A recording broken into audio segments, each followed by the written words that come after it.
This is the Sourceseeker Hour online on our new platform, our new presentation to the community that we serve. This is our 46th episode. I have a brother on here from the second episode. We've gone through so many different bumps and bruises, but we're here today still.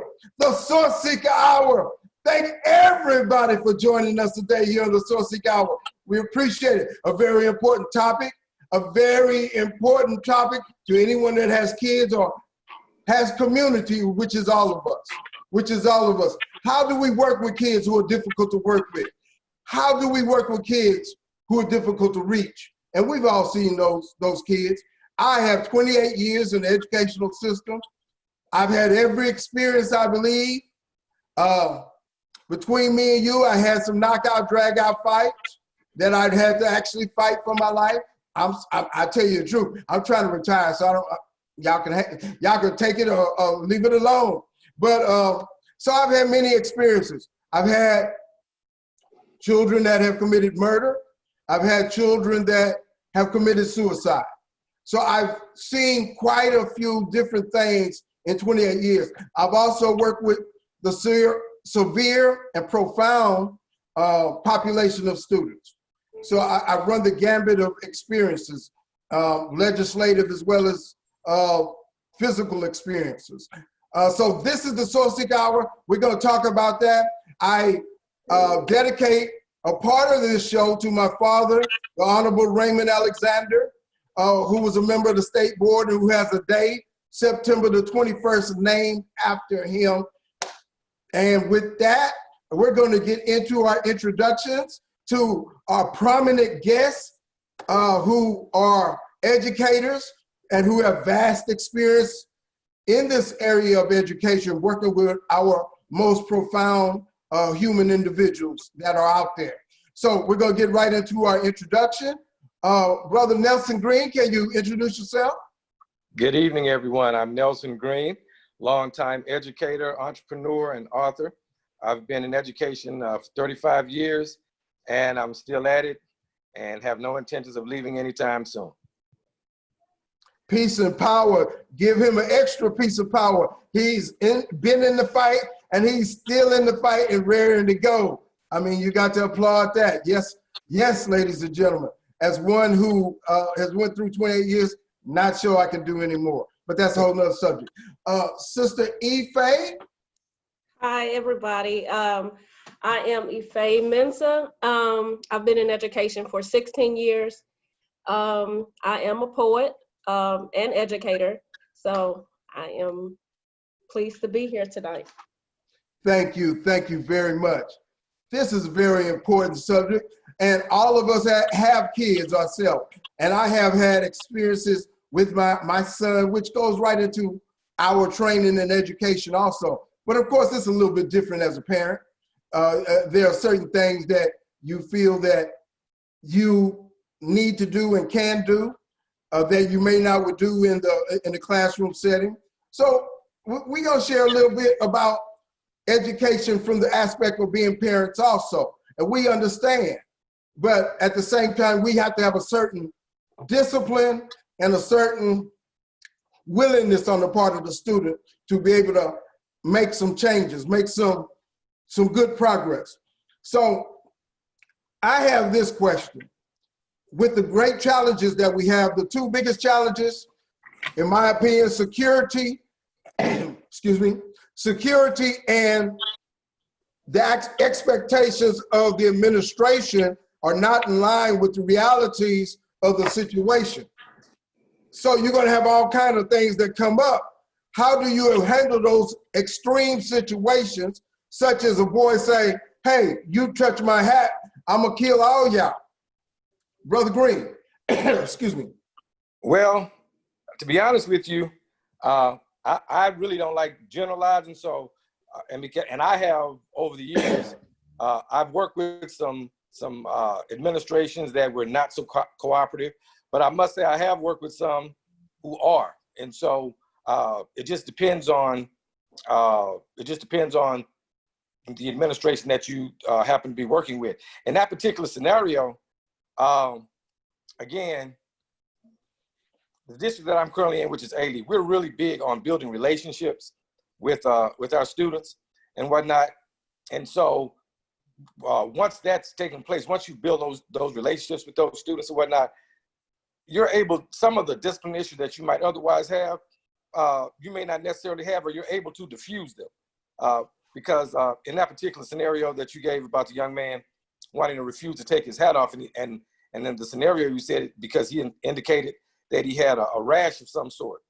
Well, when I've been in situations like that, I've had guys who had different things going on and I didn't want to take their hat off. And so I would ask them outside of the classroom and have a conversation with them and determine that they really did have something going on that was worthy of them kind of hiding. And so I made an exception for them because a lot of times just using common sense and a little humanity can de-escalate some situations. And so, you know, it just depends on the situation. Now, if the young man, the flip side of that, if I find out he's just lying and didn't want to take his hat off, then I would simply give him the option, what the consequences are, and let him pick an option and whatnot, and take it from there. And like I said, I'm fortunate enough to work at a school where our discipline policy for the most part is enforced. If we have to have a student removed from the classroom, they will come and remove the student from the classroom. And so, again, but I think it all starts before it even gets to the point to where you would even need an administrator. You have to build a relationship with the young people that you work with and develop that connection, because more often than not, it's been my experience, that if you have a connection with them, you can pretty much get them to do what you need them to do. I wish it worked out like that in all situations, but you know that there's the exception to the rule, that some kids refuse to be reached. Some kids refuse to have any area of cooperation. And of course, it can also start in another situation and then carry over to yours. That happens also. So I feel what you're saying. And as a survivor of 35 years, I certainly totally understand. But there are going to be exceptions to the rule just by the longevity of time, you know, because there are going to be situations. Sister Ife, what would you work in an alternative school and all of your students are disciplined students. How would you deal with that scenario? If it is a medical issue where he does have a rash, I can make that that exception, being that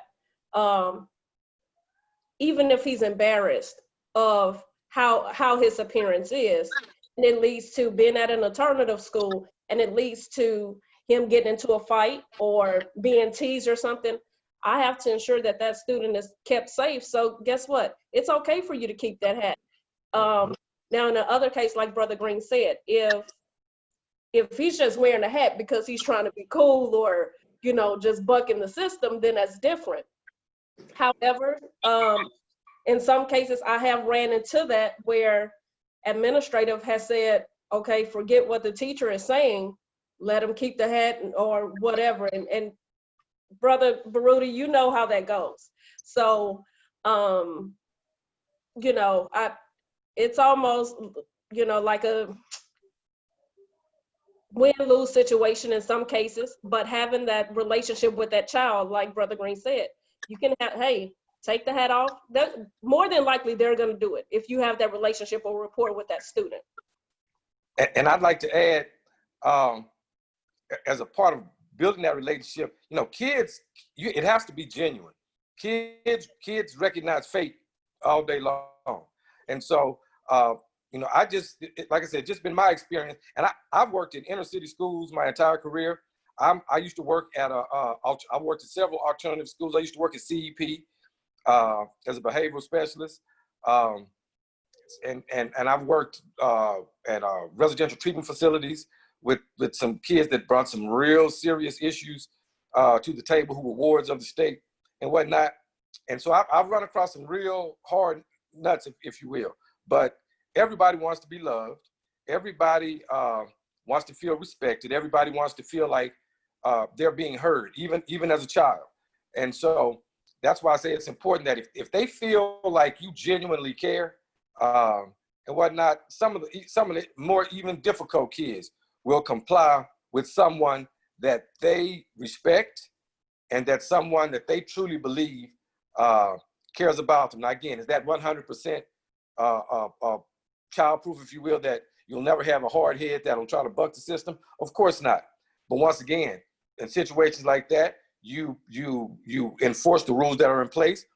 If you have a situation where you have a principal that says, hey, look, because I've been there too, which I've learned, pick your battles.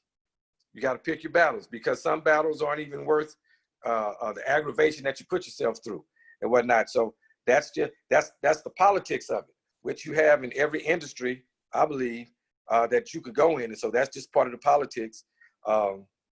But more often than not, I must say, I've gotten the cooperation from administration as opposed to not. Although I have had those situations, and I just had to eat it. Understood. I've had 13 principals. Each one had a different style, a different way, you know, so some of those were very good. I had a principal for 12 years, one of them. And she was, we developed a rapport where I could look at her and she know what I'm thinking, and she would look at me and know what I'm thinking. And then we could work from that. But I've also had principals, you know, who would take the side of the child over the teacher. So it does have a lot to depend on that. But as you said, the rapport that you build with the student, that is number one. But sometimes you are not always successful with that rapport. I just want to bring in Sister Sharon, and excuse me, everybody, we have educators that are joining every second. And so I want to introduce them as they come in on this very important subject on educating difficult to reach students. Sister Sharon, are you there? It looked like something happened. She was there, something happened. But I know I had a student, I was teaching second grade. This was a long time ago. His name was Tommy. And, you know, you could tell he wasn't taking care, or his parents, because he was in second grade. His parents weren't taking care of him. Like, you know, you would hope that the parent very much takes care of their children. However, as in defense of parents, I was a single dad, and there were times when I just got my kids to school, and today I look at them, I say, we got through that, you know, as a single dad. And so I have empathy for that parent. I really do, and I have feeling for that parent. Sister Sharon, are you available? We're talking about educating difficult to reach students. Are you there, Sister Sharon? Okay, well, we're going to continue talking about it. I am, absolutely. Good evening, everyone. How are you? Okay. We're talking about difficult to reach students. And did you have some experiences you wanted to share on that? Oh, we got a bad connection here. Hold on, let's see if we can get that. All right. Oh, okay. Brother Greene, I really do feel what you're saying. I really do feel it. And, but as I was saying, there are experiences that child has in somebody else's classroom that come into your classroom environment. You didn't have anything to do with starting his friction, his tension, but you have to bear the brunt and the results of what's going on there. And sometimes that's inconsolable. What do you say about that? Well, again, when I run into those situations, once again, even though that kid is coming to me from, and keep in mind, I teach high school, so I'm dealing with a whole different. Now I've worked on every level from early childhood all the way through high school, middle school, the whole nine. But currently, I work in high school, which is where I've been for at least the last 15 or more years. So that being said, keep let's keep that in mind in terms of the age group of individuals that I'm working with. So that being said, even though that student is coming to me, having been upset, agitated, angered by something that happened prior to getting to me, that kid is still coming to me. And so the relationship that I have with that kid, and I know it sounds like I'm beating a dead horse, but again, that's been. Well, I understand you got to have that type of optimism to even maintain your sanity and keep doing what you do. You have to have that type of optimism. I still have that type of optimism. 90%. Yeah.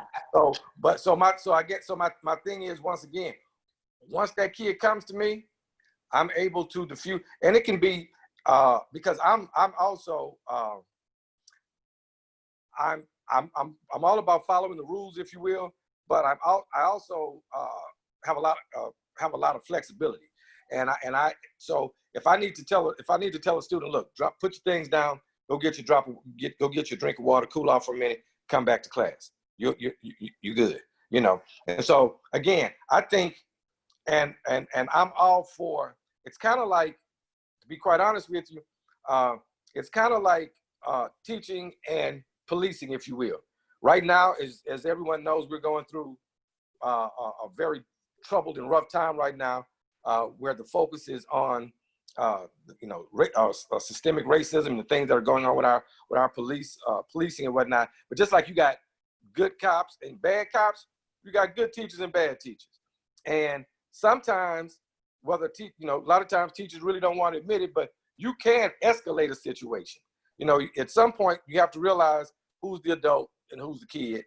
And so one of the things that we're constantly trained on, and when I was training teachers, the things I would train them is working to de-escalate a situation.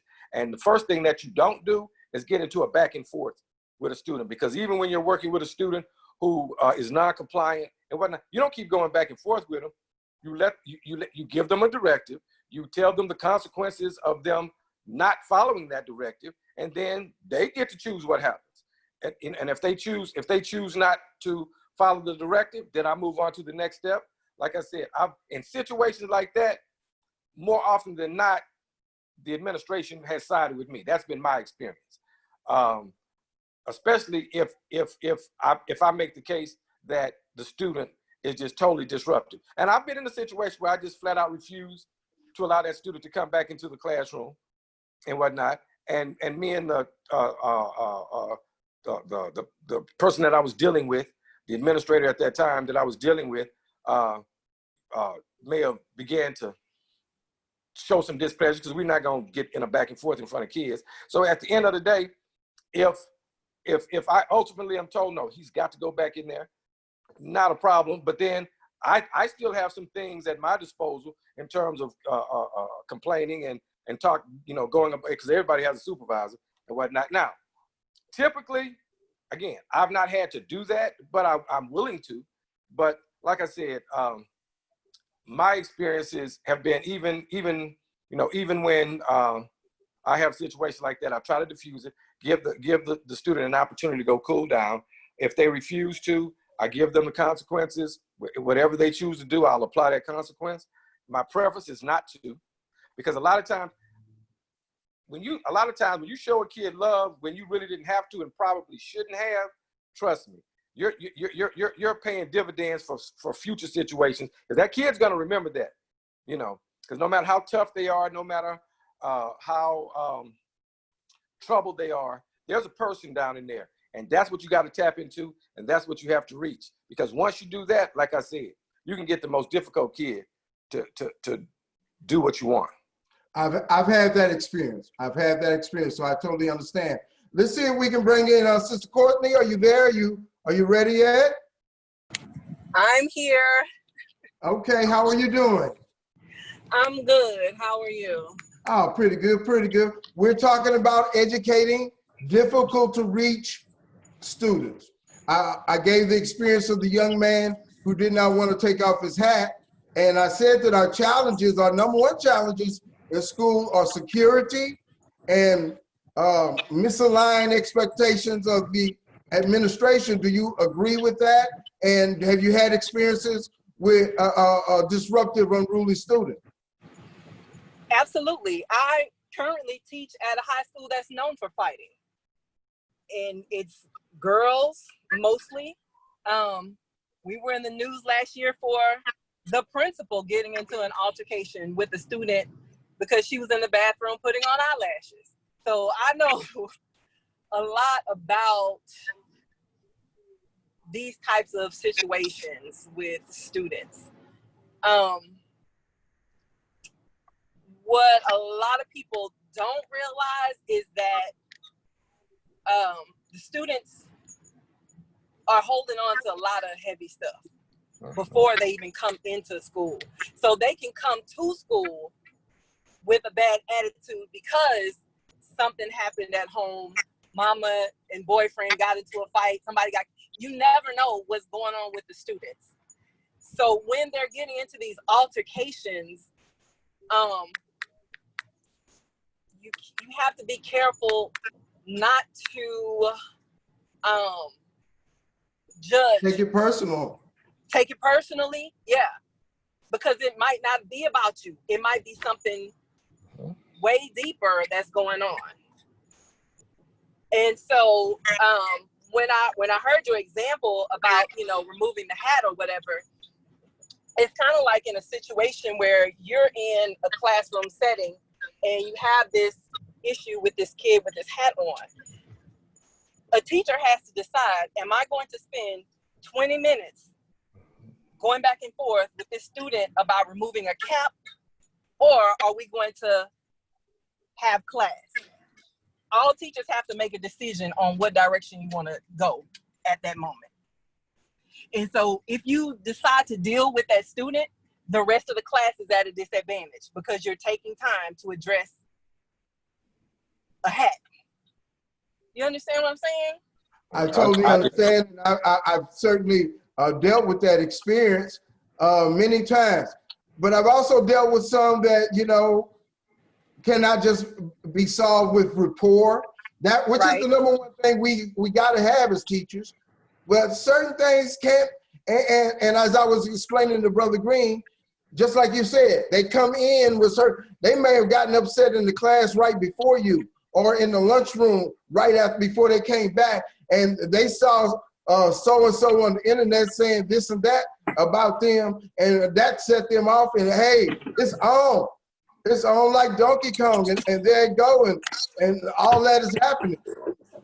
And so I totally understand what you're talking about, but there are those scenarios that those type of things get started, and it's just like a powder keg that just keeps rolling.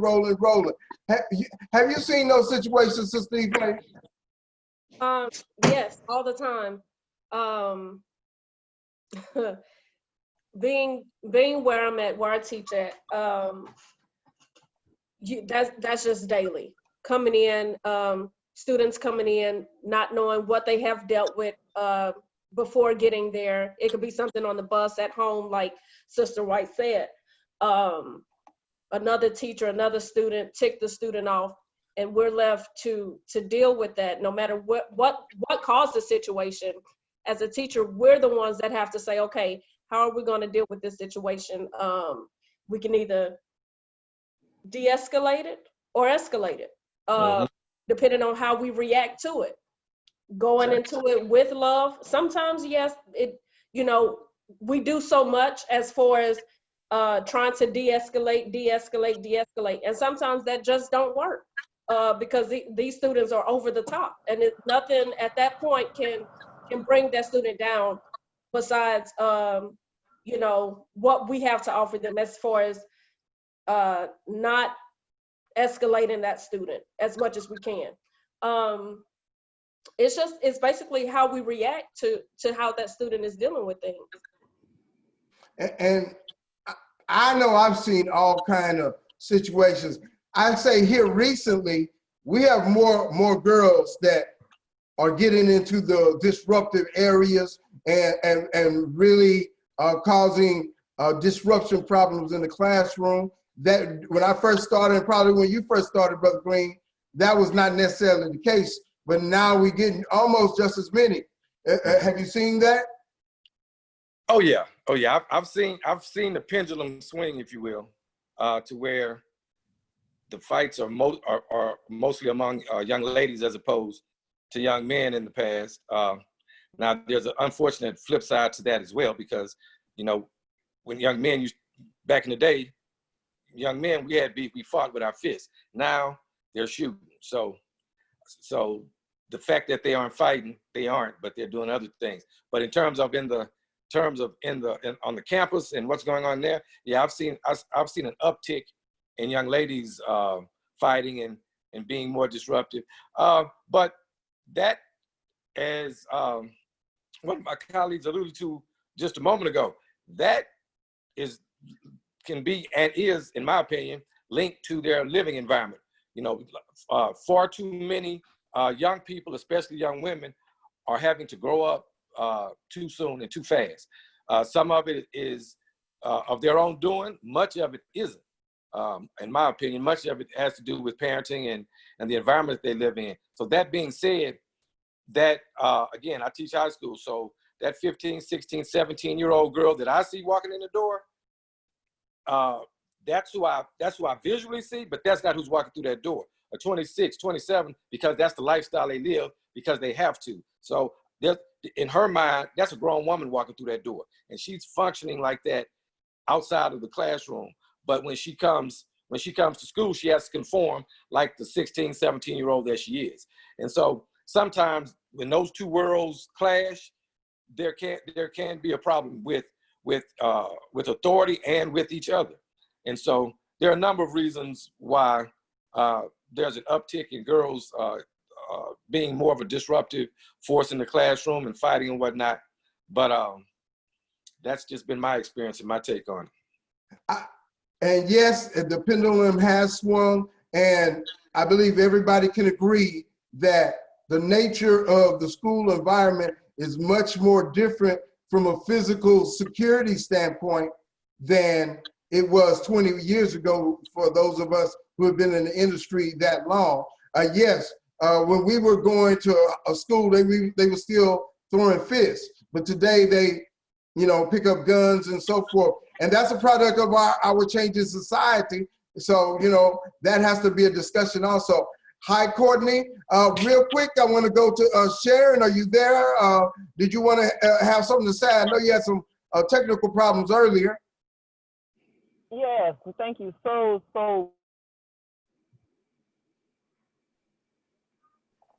I am Okay. so She still has that problem. Sister Courtney, we're talking about security in the school. We're talking about, that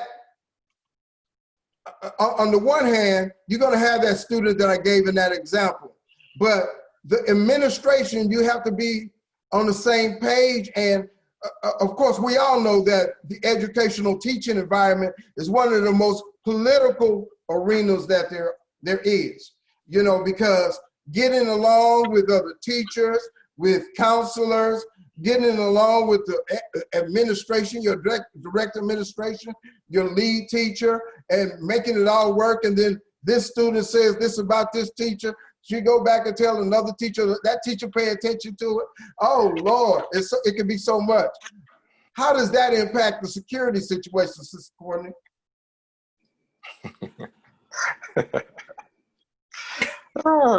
That's some drama. That's some drama. I'm sorry, I don't mean to keep that. Carl, that's some drama, bro. Where you working?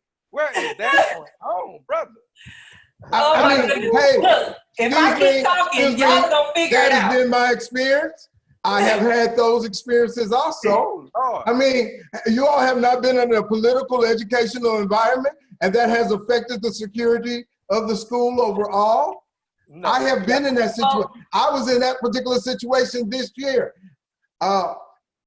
Sister Courtney, I apologize for the question given to you in that particular manner, but I defend the veracity of the question. It may have been inappropriate at that particular time, but I still defend the veracity of the question from the standpoint of how it affects the school environment. But I can understand what you're saying about that, but that's the truth. We got to talk about getting along in a school. And that's a part of the things that affect the school. Is that not? Is that not, Sister Courtney? And that is true. That's all I'm saying. Like, everyone needs to feel safe at school and at work. Now, the problem is a lot of campuses don't have enough security, number one. And number two, a lot of campuses don't have a lot of men. And so what you see happening is women trying to break up fights and trying to resolve all these issues that we don't have no business jumping in. Yep. And it's difficult. You got female administrators from the top to the bottom. Like, where are the men to help us feel secure? I mean, we actually talked about this in faculty meeting.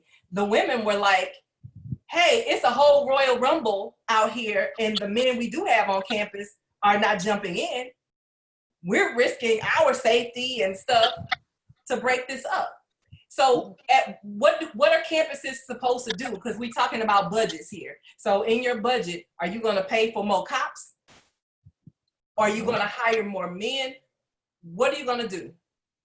And now we have to deal with purchasing laptops. Like, it's so that's why I said the politics of the environment that has to do with that. So I totally understand what you're saying, because you do have to have a certain amount of physical presence to be able to deal with the situations as they are.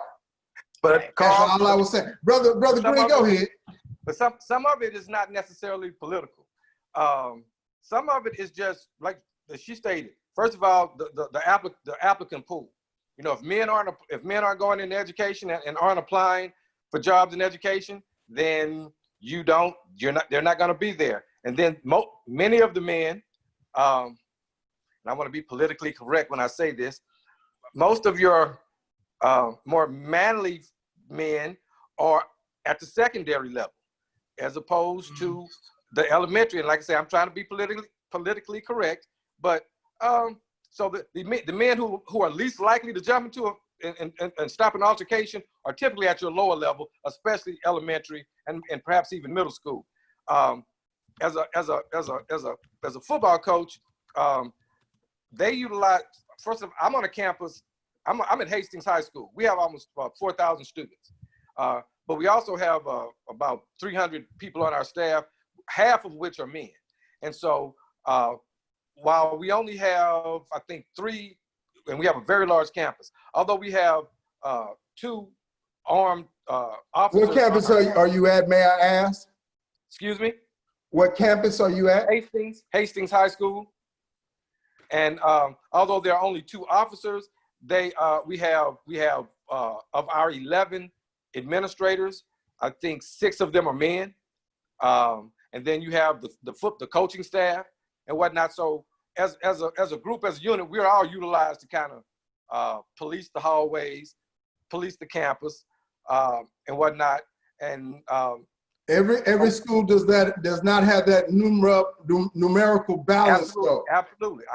And as she stated earlier, therein lies the problem, because you literally don't have enough manpower on some of these campuses to where the female staff as well as the students feel safe.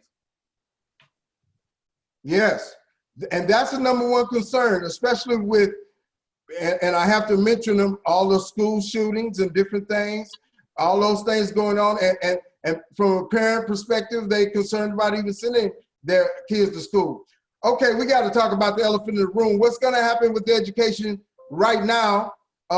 We talking about going into the fall. Are we going to have virtual? We know that the governor said, hey, parent, you can either have virtual or you can send them to school. So what's going to happen? Sister Ife, what you believe? I believe a lot of parents are going to send their send their children back to school. You better know it. Yeah, so virtual, it will be a limited amount of students that continue to do virtual. Mm-hmm. Parents with parents needing a break since all this has started, they're going to be in a rush to send their children back. And these children are going to come back in I mean, every shape, every size, every color. I mean, they're going to be ready.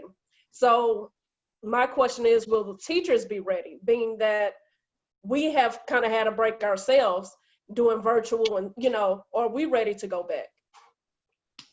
That's my Yes, I can see it, I can feel it. What you say about that, Sister Courtney? Sister Courtney, why don't you take a second to introduce yourself? You came in late and didn't get a chance to introduce yourself. Take a second to introduce yourself. I'm Courtney. I've been in education for 20 years. I teach English, journalism, broadcast, newspaper, and I teach at my alma mater, Madison High School. So y'all already know what I'm dealing with. Right. Yeah. I'm a working coach. So I know. Sterling. I know. Oh my gosh, whatever. Whatever. We used to blow both of y'all out in football now. Not when I played. Not when I Anyway. played. That's another story. Don't get it. We're not gonna go there. Yeah, we ain't gonna go there. Back to the subject, please. We not. What was we talking about? But we were talking about Campus security. working in the the internet. and what's going to happen with the virtual. Okay, so we just had a faculty meeting about this the other day. Our biggest concern, for elementary, their class sizes, they might have like 20 kids. But in a high school elective class, there is like 50 kids. Some classes may have like up to 70 kids. Think about the band teachers and the art teachers and the PE classes and all of that. But I don't see how this is going to work. So HIZ was talking about going back in January. I just want to see. That seems more realistic to me, going back in January than going back this August, September. I agree. Yeah, because flu season is about to hit. Hurricane season is about to hit. Like, we have no idea what is about to happen. The thing with high school is high school kids can take care of themselves. So if parents are going to work, high school kids can still stay at home and do their work. It's the elementary population that is probably the issue, because the elementary school kids cannot do half a day at school and half a day at home. They cannot do all day at home if their parents are going to work. So yeah, I agree. However, Ife, I gotta say this. I'm hoping for 40% at most of sending their parents sending their children. But if you look at, like, I teach special ed kids, and they definitely need a break, those parents do. So I can see 100% of my students going. So I believe I'm gonna be crying. I believe I'm gonna be crying. You are, because like they said, for a whole host of reasons, parents sending these kids to school. Definitely. mm-hmm. For a whole host of reasons. One, first of all, you got parents that work. And again, there's some kids, ain't nowhere on earth they need to leave them kids at home by themselves during the day, and the parent is going to work. Teen pregnancy would go through the roof, trust me. So a lot of these kids, they need to be physically in the building. So from the fact that parents have to work, parents need a break and they want to get rid of these kids, the large, in my opinion, the large majority of students are going to physically come back to the building itself. High school,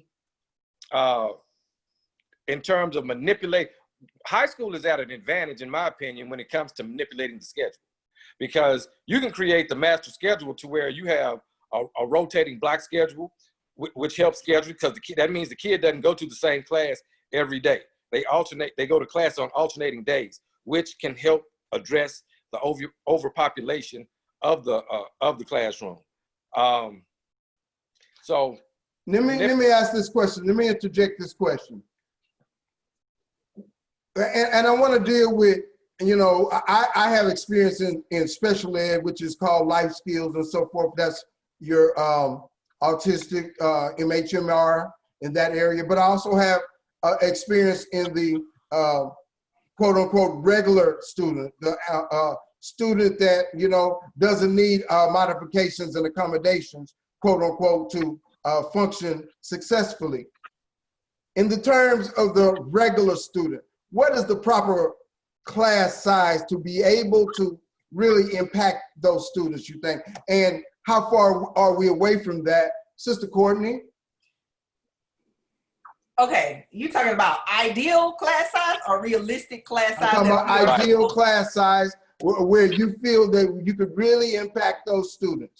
Ideal class size would be between 20 and 25. And realistically, in our regular classes, we have about 35 to 40 kids. I don't know about other campuses, but I know my campus. And if you have that many students, how many assistants do you have, or do you have any?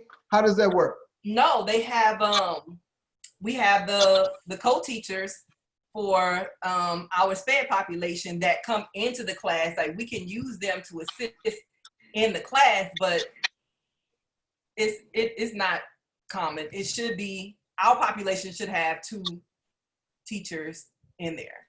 I would submit, having worked in that setting, that with the type of students of today, you should have no more than 15 to be able to really impact that group of students. So you should have as many teachers as you need to have to be able to do that. And that should be the max, in my opinion, to really be able to impact those particular students. What do you say about that, Brother Greene? Well, actually, when you say, if you say ideal, the perfect situation, yeah, 15 would be crazy. That would be. We're talking about the best effort you could think you could give with the maximum amount of students. But see, you got to understand, just like I'm sure my colleagues will attest to themselves, you learn right now. I do a hell of a job. Quite frankly, I do a hell of a job with the overcrowding that I have.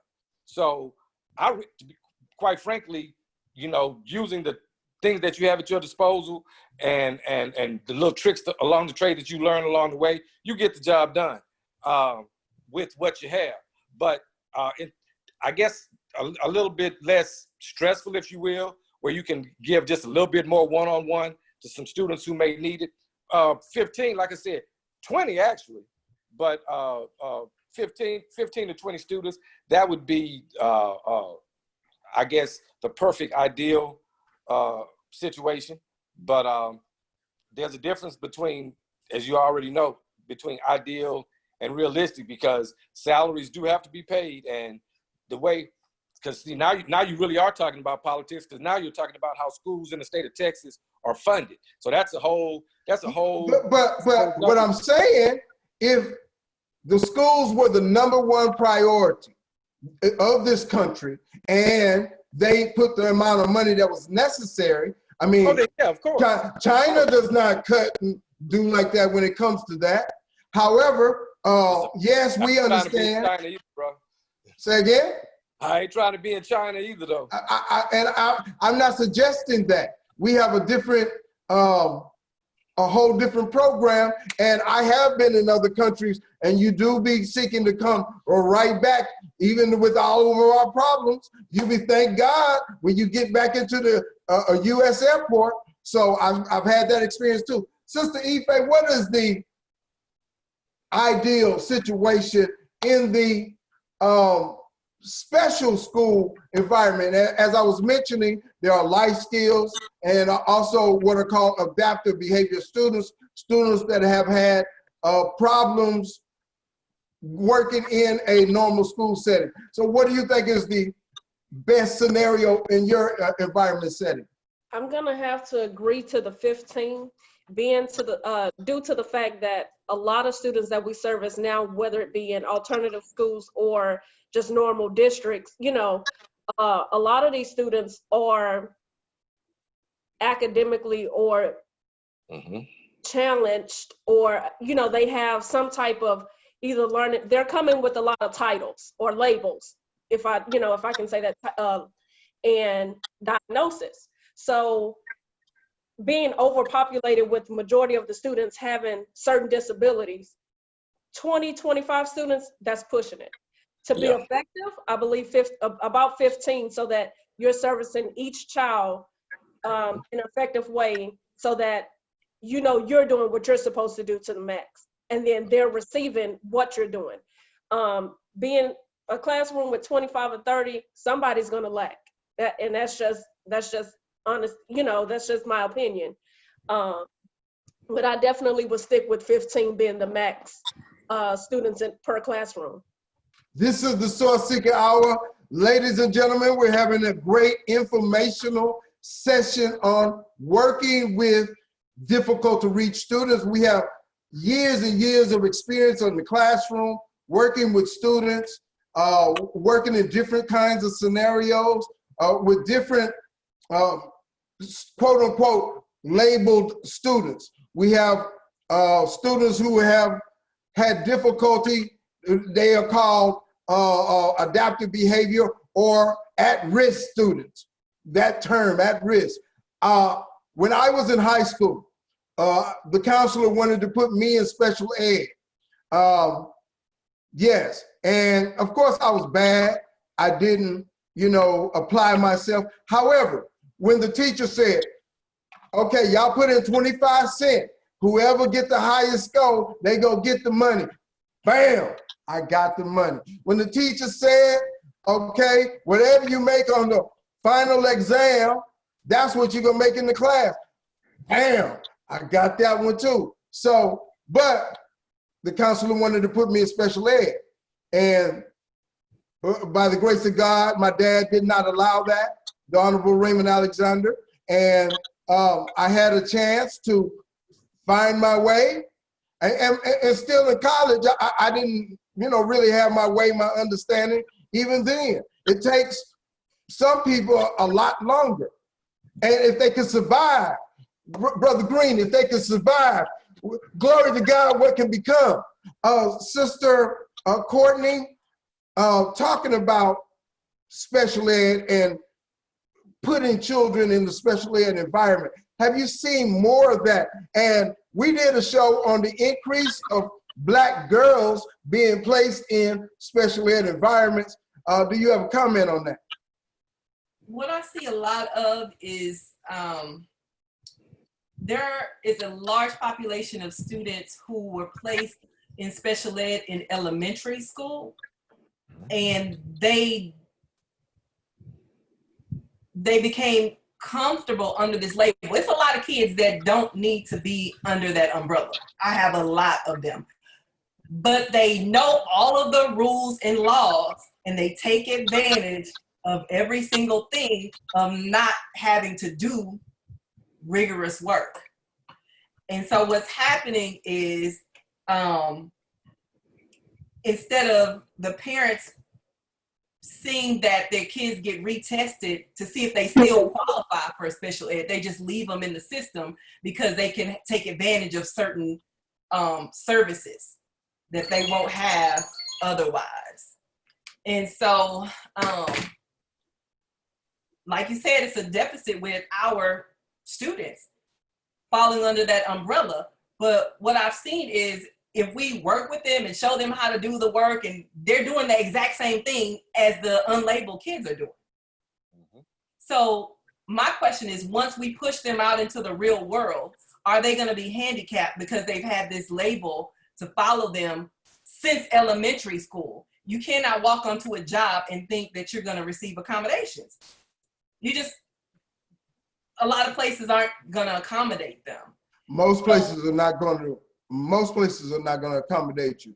I mean, that's just another person that's eliminated from the choice of the people that they have to go work through, look at their applications and so forth. So yes, I totally understand. But we do have that environment, Brother Greene, where more of our young men, young women are being geared toward that, because not everybody is going to be that caring person on the other end looking at them.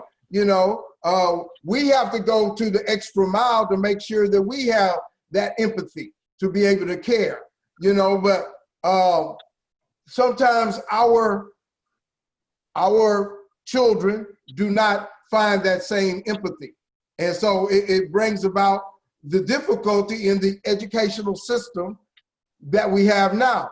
But another thing is the curriculum appropriate for our kids? I mean, we used to have industrial education. Brother Greene, did you have industrial education when you were in school? Yes, we did. We don't have that, at least in HISD environment. We don't have it anymore. I was about to say, it's be honest with you, and I think that's the other thing when it comes to education, even in a public school setting, because when I was determining where my youngest son was going to go to school, those are the kind of things that made me choose where I ultimately sent him. So once again, in A-League, they just built they just built, and we were in it for the first time full year, year before last. They just built a multi-million-dollar CTE building where we house all kind of vocational classes. So it just depends on the district that you're in. So unfortunately, yes, like I think many districts, I'm not going to say most, but many have done away with, due to budgetary restraints or mismanagement of the money, have done away with a lot of our vocational classes that would benefit our minority students. But which is very unfortunate. But again, you have some districts who do value that, and A-Leaf is one of those districts, because we have a multi-million-dollar building dedicated to nothing but vocational classes. We actually bus our kids from the main campus to that building and back in between classes. There, each class there lasts 2 class periods. So either you have that class 1st and 2nd, 3rd and 4th, or you have it 6th and 7th. They typically don't have it at 5th period. So it just depends on the district that you have. But it is, I do agree that a lot of those programs have been removed from our campuses, especially those in the minority community. And that does pose a problem for our kids who could benefit from having classes like that. I agree. Sister Ife, what are some of the courses that you believe today should be taught to our kids? Home economics. Being that was something what parts of home economics? Every part of it? Sewing, cooking, what? Yeah, every part of it. Especially like you said, having students with life skills and let me put this in. Okay, so students that are attached, are labeled, like Sister White said, going out into jobs and thinking that, okay, well, I'm going to have this accommodation because this is what I'm used to. That's not going to be in place. So same thing with vocational or training. They're going to need that. Who's teaching them? They're not learning it at home. It's supposed to be in our schools. For me personally, I think it should be in the schools. It's not in the schools. And that's something that I believe that for both me and for both male and females, because going into like residential homes or whatever, and I'm talking from the students that are associated with behavior and life skills and different backgrounds like that, they're gonna need to learn this type of stuff. I totally agree. And these are the things that the states and those educational leaders need to be looking at and so forth. We are getting toward the end. We have a great show, or had a great show here on the Sourceseeker Hour. Education, we're going to continue to have conversations on education and bring in people who have experience and bring in people who have worked with kids, because we got to keep trying and reaching out. Peace and power to my 21-year-old, my 19-year-old, and my she'll be 16-year-old. I appreciate working with you all, and we're going to continue getting it done. This is the Sourceseeker Hour online in our new platform. Sister Courtney, we are about to leave, but I want you to give a statement on education. And if somebody really liked what you said, how can they reach out to you? Okay. You can find me at courtney.white@houstonisd.org. Education is about to change dramatically. How so? I think we're about to see a combination of in-class and virtual learning. Virtual learning is not all the way bad because it's placing the responsibility back on the student is more focused in their learning as opposed to sitting in a class playing with their friends while listening to the teacher. They're gonna have to focus more on their lesson. I believe that a combination of classroom and virtual is going to help the students educationally because it's going to give that responsibility back to them. Because for many years, the responsibility fell on the teacher. Mm-hmm. Teachers, y'all have to do this. You have to make sure your students do X, Y, Z. You have to do this without taking into consideration what was going on in the classroom. So are we gonna see more literacy among our young people? I believe so. Okay. I believe so. In virtual learning, because we're giving them the power to take advantage of their own education. That is very optimistic, hopeful, and I hope that comes to pass for the future of education. What do you say about that, and how can people reach you, Sister Ife? At latoya.duckworth@yahoo.com. In response to that, I believe that's coming from a high school standpoint, me being in middle school, teaching 6th, 7th grade. I don't find that responsibility being on the students, being that they're not, I guess, they're not at that level where they even consider sitting in front of a computer and giving it their all, or saying, hey, this is my responsibility to do this work. Not at that level. I think the responsibility is more so on the parent, making sure that that child is in front of the computer, doing what they're supposed to. And in some cases, the parents are not really supportive of that. So they're just kind of saying, hey, get on the computer. Your teacher is there. It's still in the hands of your teacher to go from there.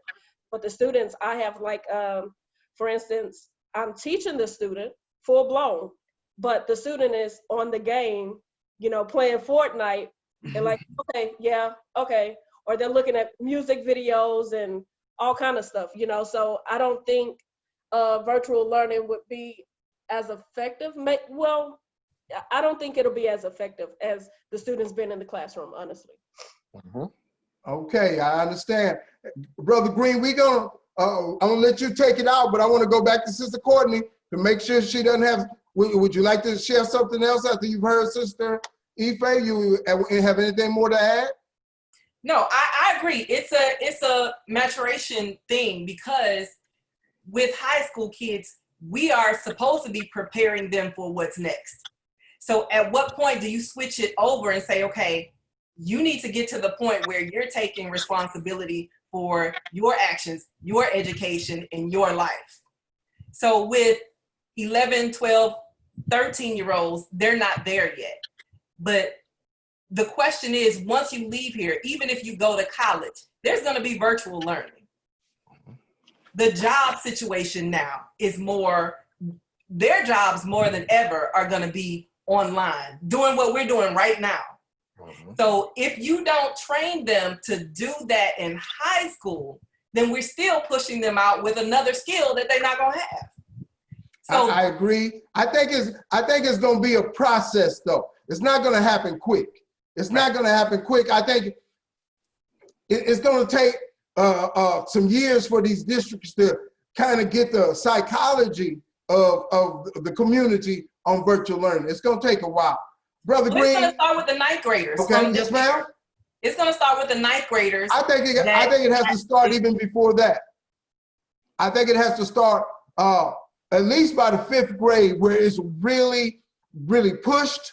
It's really impacted. You put a lot of emphasis on it, because I know by the time they get to high school, they're gonna be proficient if they're gonna be proficient. Like my 16-year-old, I always had to go to her to ask her how to get in my phone, how to whatever it was, because she was proficient. But even before that, we want to start them before that. to change the culture. That's all I'm saying about that. But I think that's going to take a process. That's going to take some time, and because we're going to be slow to it. Did you have anything more, Sister Ife? No, I agree with Sister Courtney. We're going to see the change this year with the ones that, like you said, starting, going into their first year of high school. We're going to start seeing the change because the pressure is there now. With COVID and everything that's in place now, the change is going to be soon. Okay. Brother Greene, share with us how, if you want to, how people could get in touch with you, but take us out with the soapbox. Let us know, give us the hope that you were talking about, give us the hope, give us the future, give us the destination. Well, I can be reached at nelson.greene. Greene has an E at the end, Greene. Nelson.greene at aleafisd.net. I agree with both Ife and Courtney in that we are moving, education, moving forward, education will not look like we've seen it in the past. I think it's just a natural progression, just like any other industry. I do believe that what you'll ultimately see is a combination of both direct teaching and virtual learning. I do believe as I think Ife stated, the younger kids, it's a bit more of a concern with them going virtual versus the older high school age student. But at the end of the day, at all levels, there'll be some combination of both the virtual learning and direct teaching. But I might add, as with anything else, in my opinion, you're going to see individuals create their own businesses, tutorialships, things of that nature that will be somewhat of a spin-off of virtual learning that will, in some ways, be in competition with public school. I can see that coming. But once again, I don't think there's a substitute for direct teaching. I think virtual learning, virtual teaching can be a powerful tool that we use. It's not one size fits all. So we have to be very careful in who we select and choose to utilize virtual school with. But it's definitely here. It's not going anywhere. And we just have to be prepared for the changes that are coming. Peace and power. This has been a great show, very informative show on the Sourceseeker Hour. As I stated, this was our 46th episode. We started way back there a couple of years ago, and we have continued to progress, bringing to you, the community, great shows now here on the Zoom platform. And we thank everybody for joining us. Join us next week on the Sourceseeker Hour. Bishop George, pastors pressuring congregants during COVID-19, part 2. And then my next show, what change will the protest bring? That will be July 16th on the Sourceseeker Hour. The 60 minutes of internet online. We thank everybody for joining us on the Sourceseeker Hour. This has been a beautiful show. We're sorry Sister Sharon could not join us. She had a few technical difficulties, but we thank Sister Ife Mensah, powerful brother Nelson Greene, and Sister Courtney White. Thank you all very much. Everybody, thank you.